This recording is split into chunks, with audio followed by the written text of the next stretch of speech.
More and more Canadians are defaulting on their mortgages, as we're going to get into on this report, which comes from Equifax, which is a credit agency in Canada. We cover this on a quarterly basis. The data that comes in this report is incredibly delayed. Realize we're talking about Q2 2024 here, and we are moving into Q4 right now. So do you think the situation has got worse or better? I'll let you be the judge. So consumer debt levels rose to a whopping 2.5 trillion in the second quarter of 2024, marking a 4.2% increase since Q2 2023. You know, it's just baffling, isn't it, when you think of 2.5 trillion, yet when you go over to the Globe and Mail, for example, they say BMO has high loan loss provisions here. But when you actually get into how high their loan loss provisions actually are, they have bad loan provisions of $906 million, guys, up from $492 million a year ago. You've just got to think, we're talking about $2.5 trillion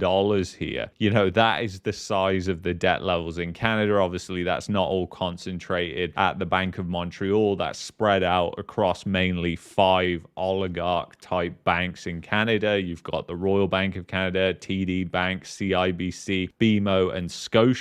So obviously, even with that, when you share 2.5 trillion equally between them, you realize pretty quickly that their loan loss provisions won't even cover 1%. And that's worth noting and having that context as we dive into some of these numbers here, because you might think, well, they don't sound like a lot, but with that context that I just gave you, you'll understand more. So high cost of living and the unemployment rate reaching 6.4% are contributing to higher levels of missed payments, with 1 in 23 consumers missing a payment on at least one credit product in Q2 2024. Obviously, the mortgage is going to be the last of those products, and they're mainly talking about credit cards here. So up from 1 in 25 a year ago. So basically, more and more people are defaulting. As I said at the start of this video, you know, more and more people are defaulting, and we'll get onto the mortgages because that's getting particularly worse as well. So overall, the non-mortgage balance delinquency rate sat at 1.4%, surpassing peak 2020 levels and the highest since 2011, rising 23.4% compared to Q2 2023. So very interesting there. They also talk about auto loans, which we've talked about on this channel in the past. So the second quarter also saw growing concern for the credit performance of vehicle loans. Auto loan delinquency rates for non-bank auto lenders reached a historic high, while bank loan delinquencies were at the highest level since 2019. The 90-day plus balance delinquency rate for non-bank auto loans was 1%, up 26.8% from 12 months ago, while bank loan delinquency rate was at 1.16%, up 54.1% from 12 months ago. So you've got the rate of delinquencies rising across the board here. We're talking about auto loans, but as we get into the rest of this report, you'll realize that there's a running theme here, which is more and more Canadians are defaulting as financial stress continues to mount. And they point to the unemployment rate there. Notice how they do that. They're not pointing to what? To interest rates, because most people have been led to believe that if they just drop rates, that will solve all our problems. You know, the Bank of Canada came in last week, they cut rates, these token rate cuts, practically meaningless. We're going back to what, 2007 interest rates, and people are saying that at today's debt levels, that's going to seriously make a difference. It's completely laughable. I can't believe that anybody even talks about it for too long, because it is just so laughable. The ongoing financial strain is hitting young adults particularly hard, leading to a marked increase in multi-generational households. Currently, almost 1 in 3 Canadian households, 29.2%, include adult children living with their parents, up 26.7% from a decade ago. In Ontario, this trend is even more pronounced, with 32.8% of households comprising of multiple generations under one roof. So again, this just kind of shows the strain. It shows the silent depression that is in Canada. But I'm sure that when the Conservatives get in charge, everything is just going to be fantastic, and we're all just going to be having rainbows and sunshine for the rest of our lives.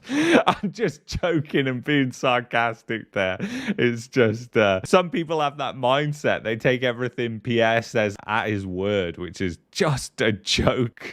You should not trust any politician. Proof is in what they do, not what they say. So the economic conditions we're seeing today may be leading many young people to stay at home longer. Added Oaks with fewer job opportunities, soaring rent prices, high housing prices, and the high cost of living. Young Canadians are increasingly relying on the support of their parents and grandparents. So never a good thing, because guess what? Their grandparents and their parents, they're relying on their home equity for retirement. So how can they subsidize their kids' lifestyle for the rest of their life? They just can't. The runway is running out, and it's only people like us on this channel, we can see that that's happening, and we can see that this ultimate massive debt bubble is collapsing in Canada, and you've got nowhere to really go anymore. So housing market challenges for homeowners renewing and first-time buyers. The mortgage market remains strained due to high interest rates during Q2 2024. Although new mortgage originations improved by 21.3% from the 2023 lows, they were still well below typical second quarter levels. So they're basically talking about the spring market there. The spring market improved originations, but it's nothing like the spring markets of the past that they've seen. Alberta, driven by strong interprovincial migration, saw a surge in new originations, even exceeding pre-pandemic figures despite fewer home sales in Q2. Average mortgage loan amounts rose by 6.1% year over year and 5.5% from the previous quarter. So obviously that is fantastic for Alberta. I mean, if the amount of debt is growing way faster than incomes, I mean, incomes in Alberta have been pretty much stagnant now for nearly a decade. I'm sure that's going to end up in a really good place. It's like the Toronto housing market 2.0 going on in Alberta. And if you haven't seen my video from last week, Alberta boom going into Alberta bust, I would seriously take a look at that video. It's well worth a watch. So high home prices and rising interest rates seem to be creating significant barriers for first-time home buyers. The proportion of first-time buyers continued to decline compared to pre-pandemic levels, with the average first-time home buyer and with the average first-time home buyer loan exceeding $410,000. The Equifax report noted that more buyers are opting for longer amortization terms, some exceeding 25 years. The discontinuation of the first-time home buyer incentive plan at the end of March 2024 could further impact purchase plans for many consumers hoping to enter the housing market. So they're opting for longer amortizations. What does that mean? They just simply can't afford it. So let's take a look at the age group analysis right now, because that is quite interesting. It's mainly this group that stood out to me. You've got people aged between 46 and 55, which are carrying, the highest amount of debt compared to any other age group. Their debt is also increasing rapidly. The other group where it's increasing a lot is 56 to 65. The delinquency rate is not too bad right now, but obviously increasing rapidly. And you can see that here because the delinquency rate is up 27%, which is one of the highest on here. So this group in particular looks particularly strained, and it's not surprising because they're holding the most debt out of all the groups. So yeah, it's kind of, they bet their entire net worth on the housing bubble, and they hope that it will continue, obviously, but it looks likely that that's not going to happen if you look at any economic cycle and bubble cycle. So anyway, if you look at it by city, debt levels and delinquency rates, Calgary, obviously that is the place where the people have the most debt.